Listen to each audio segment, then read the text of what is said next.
Now let's talk about capture and recognition. We have these documents that we've captured using a scanner, obviously, or ingesting it from other sources. Fax is another source that we support, as well as other digital devices that you can turn paper into digital information. So if I close this batch and release it, what it does is it goes through what we call document classification. Within document classification, it's going to identify what type of document it is.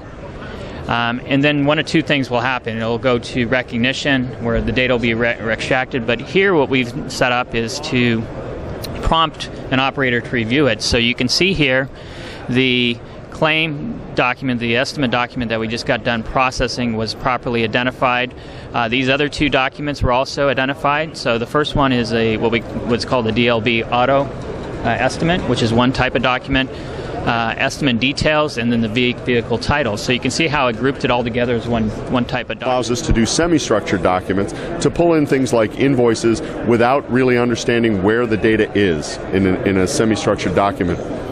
What we've been demoing mostly here at the show is our integration with SharePoint as part of our mortgage documents demo. So we process mortgage documents. What we've seen so far is that we've brought in 55 different documents, and those documents were separated into not only 3 different loan types, but also multi-page documents. So as you can see, I've got a single-page header document, a single-page escrow option document, loan application that's 5 pages, a mortgage that's 16 pages, et cetera, for 3 different clients.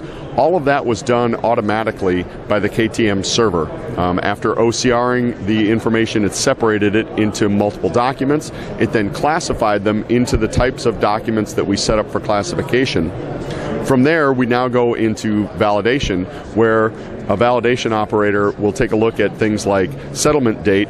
It found the settlement date in the document, but as we see here, the OCR on it was probably a bit flawed because, as we can see, the pixels have kind of bled together with the date separators. And the field value is uncertain. So all it simply wants me to do is look at this validation and say, yes, that is in fact the correct date. The commission paid, the commission amount is blank, please verify. So in our setup of this batch, we've said commission amount is one of those fields or one of those values that we need to pick up. In this case, it's actually blank, as we can see. So we brought the snippet over into our validation module. We'll see that it's blank, and all it's saying is, I need that value. If there's not one there, verify that there's not one there.